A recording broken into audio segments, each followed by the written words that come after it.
मित्रांनो, जर तुम्ही अजूनपर्यंत आपला चॅनल सबस्क्राईब नाही केलाय तर इथे क्लिक करून आपला चॅनल सबस्क्राईब करा आणि या नोटिफिकेशन बेलला पण क्लिक करायला विसरू नका, ज्यामुळे माझी येणाऱ्या प्रत्येक व्हिडिओची नोटिफिकेशन तुम्हाला मिळेल.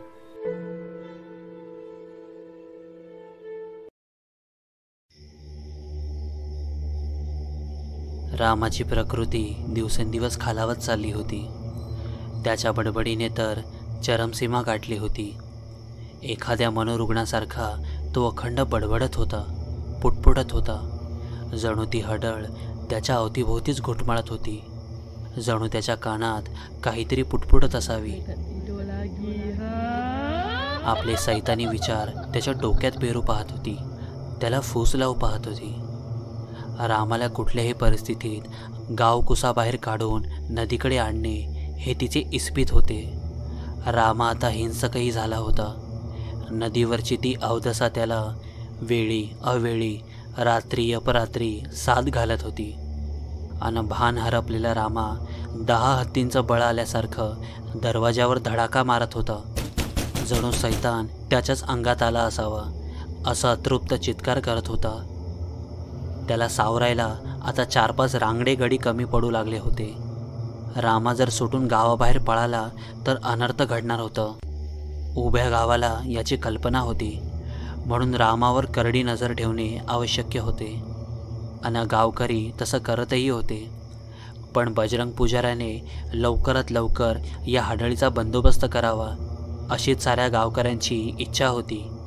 कारण सारा गाव जणू एका अनामिक भीतीने पोखरला जात होता.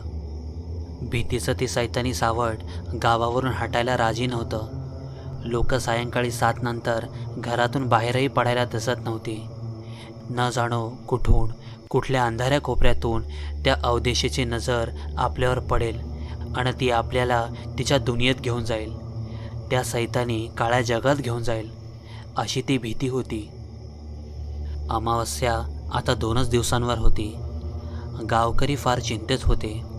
या अमावस्याला ती हडळ आपली पूर्ण ताकद झोकारणार होती. आपला एकाकवणा बळी पूर्ण करण्यासाठी ती असुरी शक्ती कोणत्याही थराला जाणार होती. अजूनही प्रकाशाच्या बाजूला तग धरून असलेला रामा कदाचित अंधाराचा कायमचा गुलाम बनणार होता. त्या मिट्ट सैतानी काळोखाचा गुलाम. अन मारलेल्या त्या 51 जीवांचा आत्म्याचा वेताळाशी सौदा करून ती हडळ आपलं इस्पित साध्य साधणार होती. ती हडळ महाशक्तिशाली बनणार होती. सैतानाचा वारसा पुढे चालवायला, काळोखाचे साम्राज्य विस्तारायला आणि धर्माची राख रांगोळी करून अधर्माचं वर्चस्व प्रस्थापित करायला. त्यामुळे अमावस्येच्या रात्री रामाला ताब्यात ठेवणं म्हणजे एक ब्रह्मसंकटच होते. म्हणूनच बजरंग पुजारी अहोरात्र जागत होता. त्याच्या पंजोबांची टिपणे तपासत होता. सैतानी ताकदीने नष्ट करण्यावर आधारित नाना विविध ग्रंथ खंगाळत होता. जे जे कामाचं आहे त्याची स्वातंत्र्य नोंद करत होता. आणि अचानक त्याला काहीतरी गवसले. त्याचे चिंतित मुद्रा काहीशी खुलली आणि तो तडकन धनाअण्णाच्या घराकडे धावला. सायंकाळची वेळ असल्याने धनाअण्णा घरातच होते.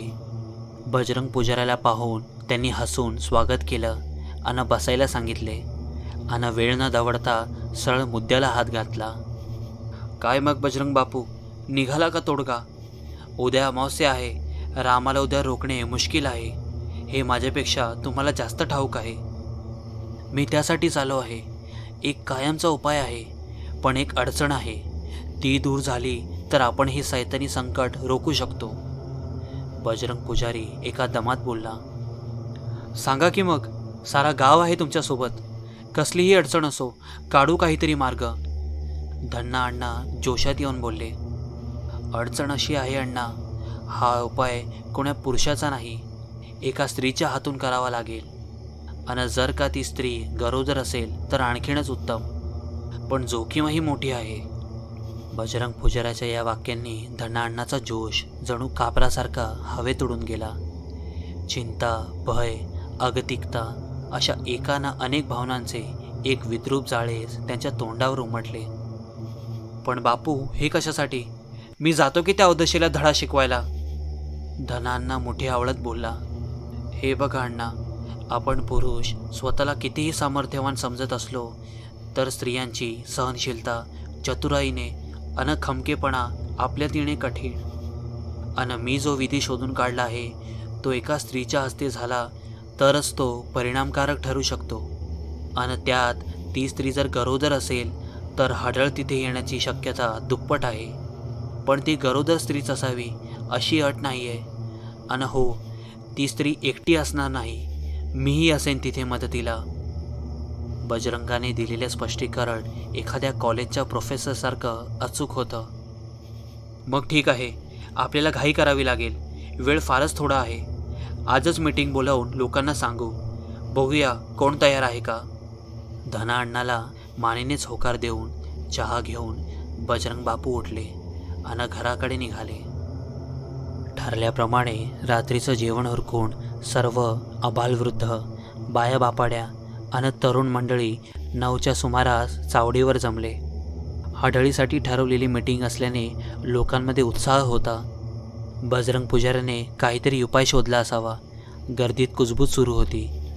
रामाला घरातच ठेवून दाराला कुलूप लावून बयाबाई आणि शांताही उपस्थित राहिल्या होत्या.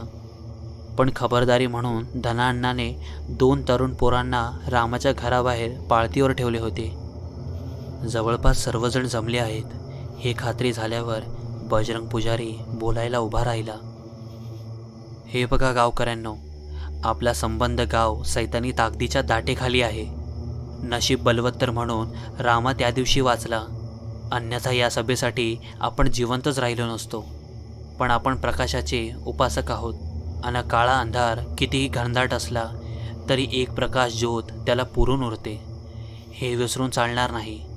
उद्याची रात्र वैऱ्याची आहे, पण समोर साक्षात सैतान जरी आला तरी काळोखाचे ते हिडीत साम्राज्य उद्ध्वस्त करून आपल्याला तिथे लख्ख प्रकाशाचे धर्मराज्य उभे करायचे आहे. आपल्या अस्तित्वाची लढाई आहे ही, आपल्याला ती जिंकावीच लागेल. ईश्वर आपल्या सोबत असेलच, मला खात्री आहे. बजरंग पुजाऱ्याच्या या वाक्यावर लोकांनी उत्स्फूर्त टाळ्या वाजवल्या. त्यावर लोकांना थांबवत पुजारी पुढे बोलू लागला. त्या सैतानी हडळीला कायमचं संपवण्यासाठी आपण एक उपाय शोधला आहे. उद्या अमावस्या असल्याने आपण उद्याच ही विधी करण्याचे ठरवले आहे. पण एक अडचण आहे. या वाक्यावर बजरंगने एक दीर्घ श्वास घेतला. गर्दीत कुजबूज सुरू झाली आणि बजरंग पुन्हा बोलू लागला. हा विधी एका स्त्रीच्या हस्ते करावा लागणार आहे. ती स्त्री गरोदर असेल तर आणखीन उत्तम. ती एकटी नसेल, मीही तिच्यासोबत मदतीला असेन. आता मात्र गर्दीचा जणू मासळी बाजार झाला होता. जो तो कुजबुजत होता, काहीतरी बोलत होता, पण कोणीही स्त्री आपण होऊन ही विषाची परीक्षा द्यायला तयार नव्हती. पुढचे 2-3 मिनटं याच गोंधळात गेले आणि अचानक कोणीतरी उभे राहिले. स्तब्ध गर्दीच्या माना तिकडे वळल्या. ती एक स्त्री होती. ती शांता होती. बयाबाई तिचा हात पकडून तिला खाली बसवू पाहत होती, पण शांताने तो हात झिडकारला. बजरंग पुजाऱ्याने तिला विचारलं, मुली, तू पूर्ण विचार केला आहेस ना? हे काम साधे सोपं नाही आहे. जोखीम मोठे आहे. तुझा प्राणही जाऊ शकतो. त्यावर डोळ्यातून ओघळणारे अश्रू पुसत शांता बोलू लागली.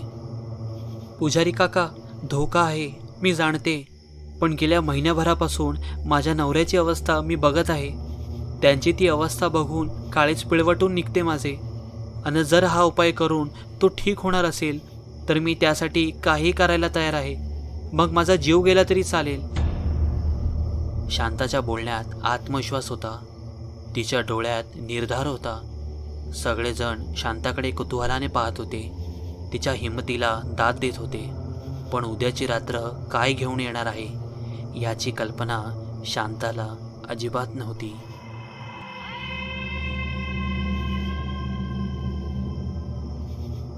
दुसरा दिवस उजाडला, पण गावात रोजची धावपळ दिसत नव्हती. लोक एका प्रचंड दडपणाखाली वावरत होते. बघेल तिकडे हडळीची चर्चा होती. आज काय होणार याचे कयास बांधले जात होते. बाया बापड्या शांताचे कौतुक करत होत्या. तिच्या काळजीने चिंतित होत होत्या. बजरंग पुजारी मात्र सकाळपासूनच तयारीला लागला होता. नाना प्रकारच्या वस्तू तो 2 मोठ्या पिशव्यात भरत होता. त्याने नोंद केलेला तो विधी पुन्हा पुन्हा वाचत होता, मनन करत होता. आता 3 सांजा होऊन गेल्या होत्या अन दिवस आता रात्रीच्या कुशीत सामावलेला होता. सगळीकडे अमावस्येचा मिट्ट काळोख दाटला होता. त्या सैतानी काळोखात डोळे फाडून पाहिलं तरी काहीही दिसत नव्हतं. त्या मिट्ट काळोखातच ती हडळ कुठेतरी दबा धरून बसली असावी, एखाद्या निष्णात शिकाऱ्यासारखी घात घालून. रात्रीचे 9 होऊन गेले. बजरंग पुजारी सर्व तयारी करून चावडीवर पोचला. 9:30 होईपर्यंत हळूहळू करत सारा गाव चावडीवर जमा झाला. शांताही आली.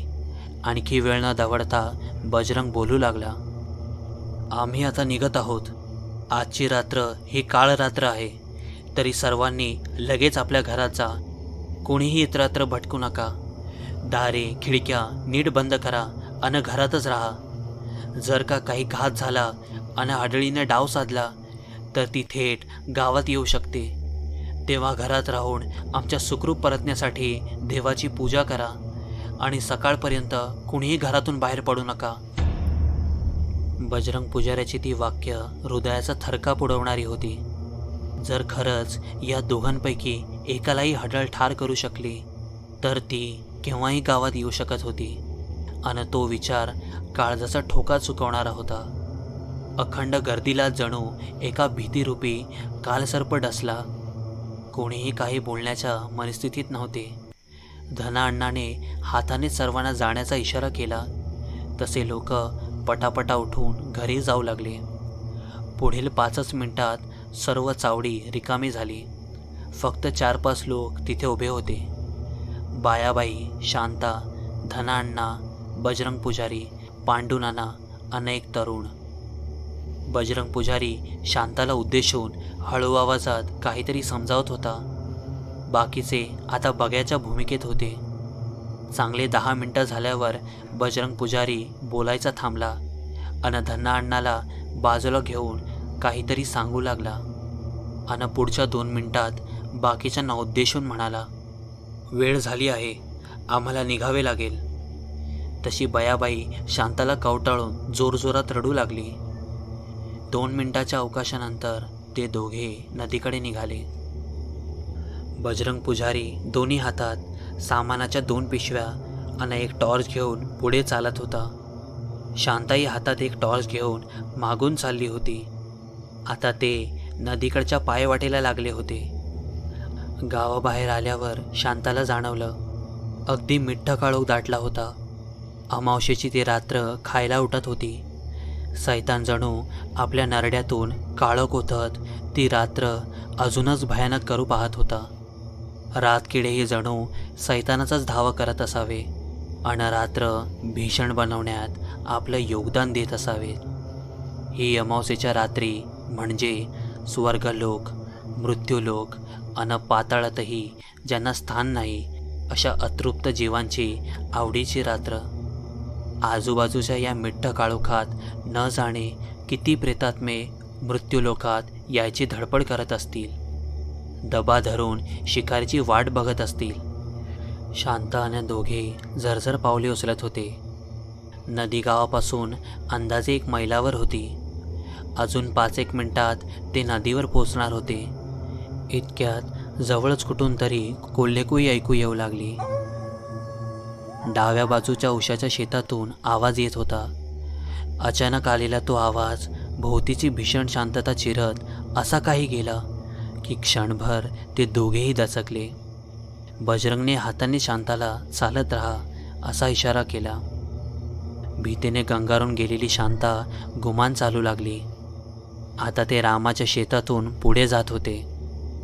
नदी आता अगदी जवळ होती. अन नदीकाठची झाडे अचानक सळसळू लागल्याचा भास झाला. हडळीला त्यांची चाहूल लागली होती का? 11 वाजून गेले होते.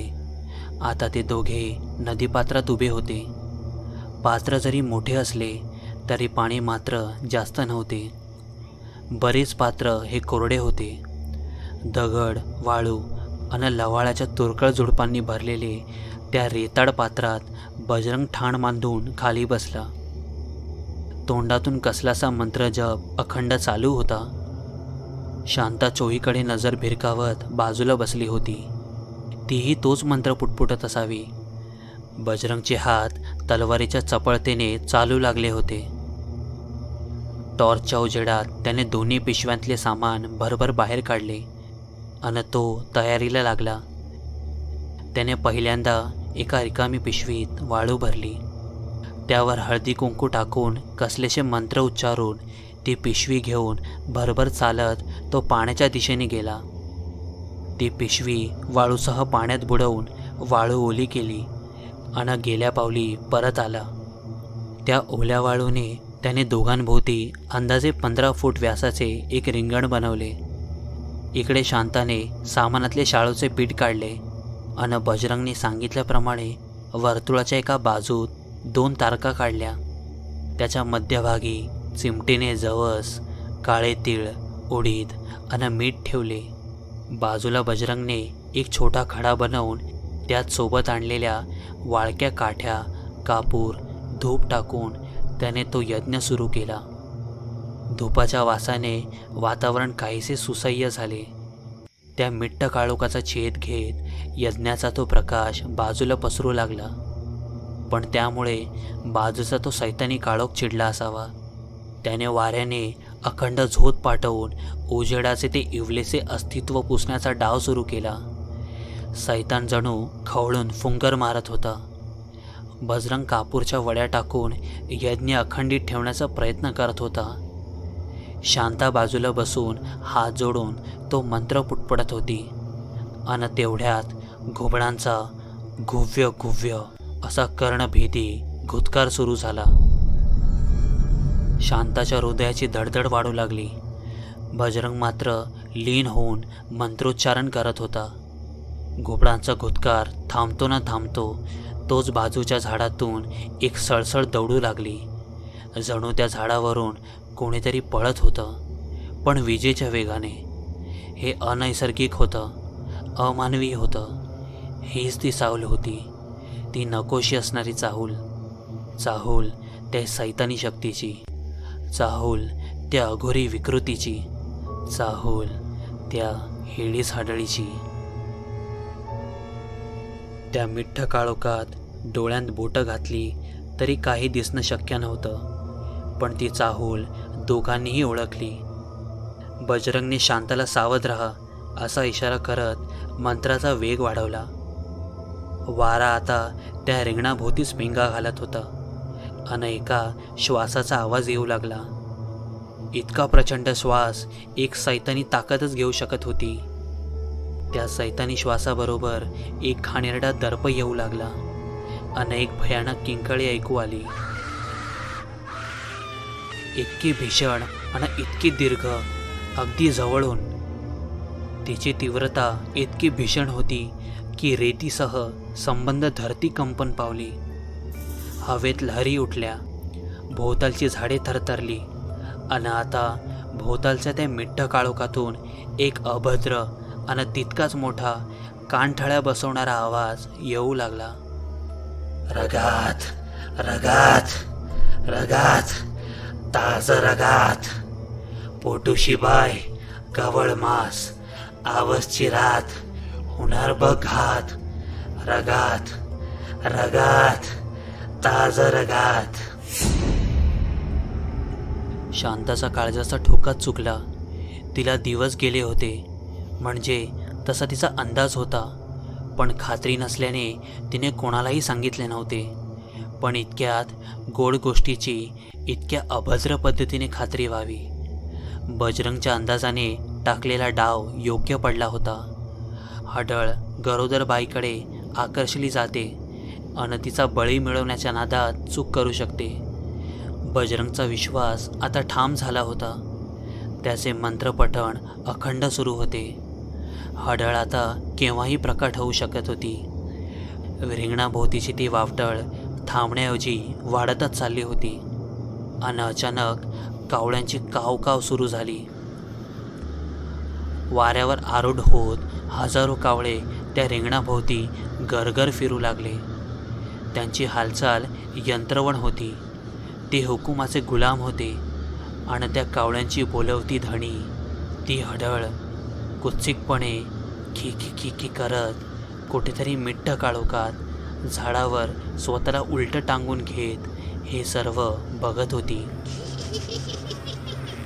शांता आणि बजरंगला ती अजूनही दिसली नसली तरी त्या हडळीची नजर मात्र क्षणभरही त्या दोघांवरून हटली नव्हती. आतापर्यंत जो चालला होता तो भीतीचा खेळ होता. भीती, भय म्हणजे जणू सैतानी ताकदींचे ब्रह्मास्त्र.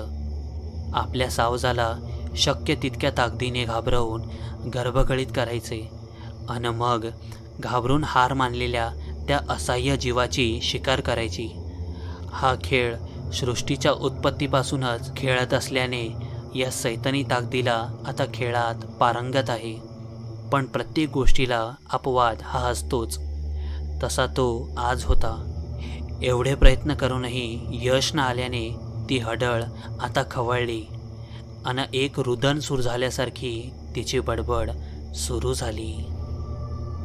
आजच्या रातीला काळोखाय सातीला, रागताचं पाठ, मांसांचं ताट, नरडीचा घोट, भरतय बघ पोट, दिवा का लावलाय काळोखाय सातीला, रगात रगात ताज रगात. पण ही बडबडही हृदयाचा थरकाप उडवणारी होती आणि आता पुन्हा तिच्या त्या कर्णभेदी किंकाळ्या सुरू झाल्या. एका विशाळ पिंपळाच्या झाडावर उलटी लटकलेली ती विद्रूप हडळ आता त्या दोघांकडे झेपावली. ती हवेतून तरंगतच येत होती आणि काहीशा जवळ येताच रिंगणातला उजेड तिच्यावर पडला. ती फारच हिडेच दिसत होती. हवेत तरंगताना तिच्या कानाच्या त्या लांब पाळ्या हेलकावे खात होत्या. नासलेल्या डोळ्यातून कसलासा चिकट द्रव पाझरत होता.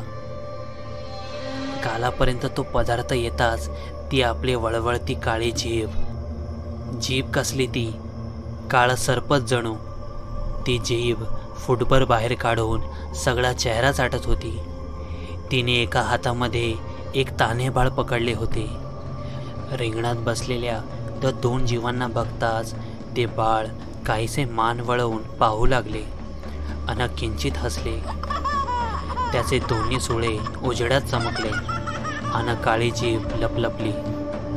त्या मुलांचे तोंड तव्यासारखे काळे कुट्ट होते आणि त्यामुळं बिनबुबुळाचे पांढरे फट्ट डोळे किळसवाणे आणि घातक वाटत होते.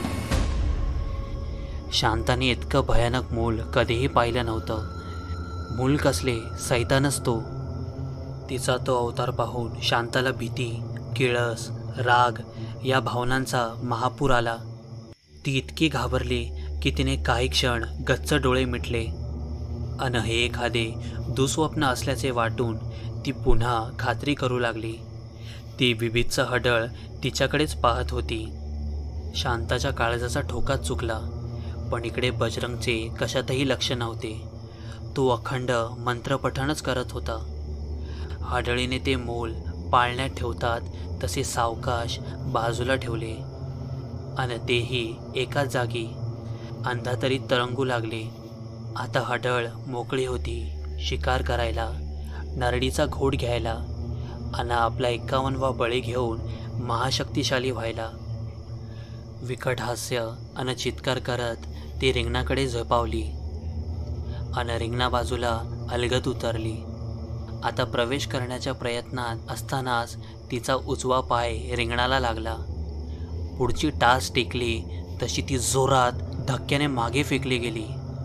भयंकर किंकाळी करत ती पुन्हा झेपावली.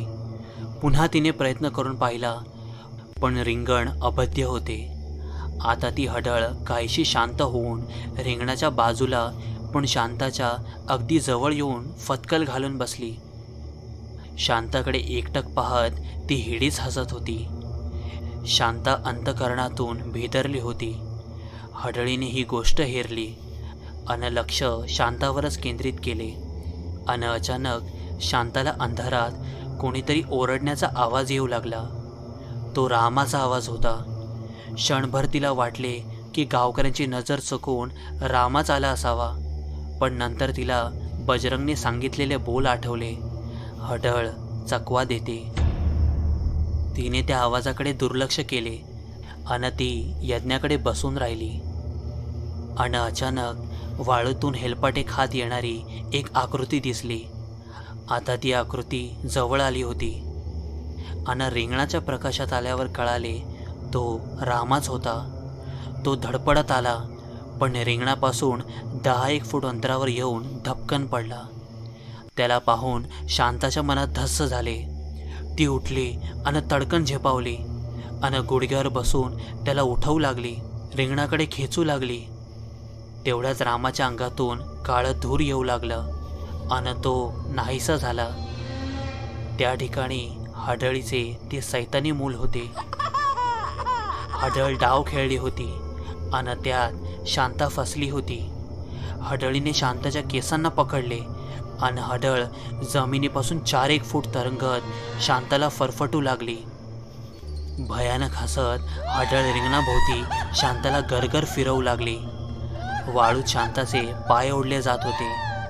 वाळूचा सरसर असा आवाज येत होता. बजरंग रंगात आला होता. त्याचा चेहरा आता प्रफुल्लित होऊ लागला होता. तो मोठ्याने मंत्र म्हणत उठला आणि आकाशाकडे हात उंचावून अचानक ओरडू लागला, या हे प्रेतात्म्यांनो, ही तुमची पहिली आणि शेवटची संधी आहे. मी तुम्हाला तुमचा प्रतिशोध घेण्याची संधी देत आहे. तुम्हाला आवडणारी अमावस्येची रात्र आहे आणि तुमचा शत्रूही तुमच्या समोर आहे. या मला मदत करा. या काळ्या सैतानी ताकदीला हरवण्यासाठी आणि काळोखावर प्रभेचा विजय होण्यासाठी मला मदत करा. या मला मदत करा. हडळीने जे 50 बळी घेतले होते त्या निष्पाप जीवांच्या आत्म्यांना बजरंगाने पाचारण केले होते, पण ते नक्कीच येणार का? बजरंगला खात्री नव्हती. धोका होता, पण तो पत्करावाच लागणार होता. त्याखेरीज अन्य पर्यायही नव्हता. बजरंग आता शांत होऊन वाट पाहत होता. बजरंगच्या त्या आरोळीने ती हडळ गरगर फिरायची थांबली.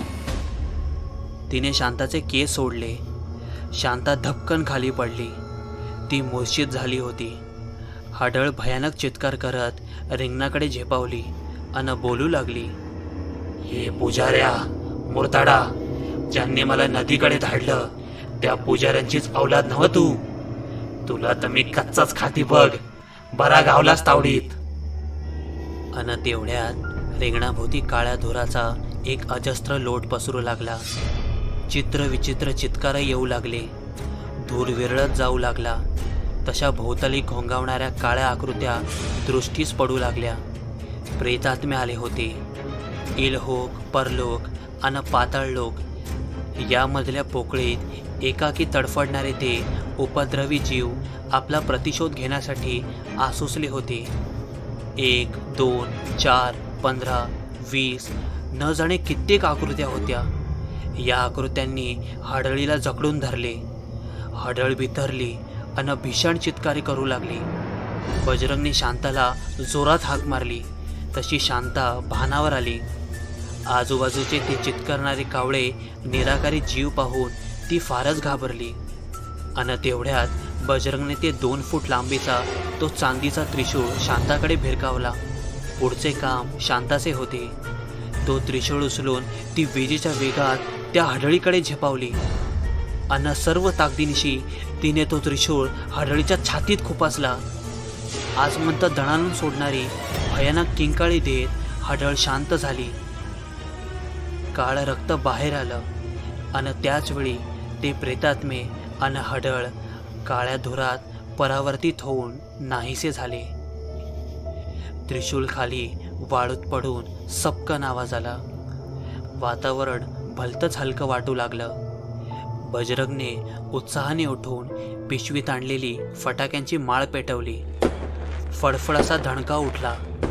इकडे गावात या इशाऱ्याची वाट पाहणाऱ्या धनाअण्णाने तो आवाज येताच घरातून बाहेर येत आनंदाने आरोळी ठोकली. सारा गाव जमा होऊन त्या 2 धाडशी जीवांची वाट पाहू लागला. मित्रांनो, तुम्हाला ही गोष्ट कशी वाटली हे कमेंट करून सांगा. आणि जर तुम्ही या चॅनलवर पहिल्यांदाच आले असाल तर चॅनलला सबस्क्राईब करून बेल आयकन प्रेस करायला विसरू नका. आपण पुन्हा भेटूया अशाच एखाद्या नवीन आणि भयानक कथेसोबत. तोपर्यंत काळजी घ्या.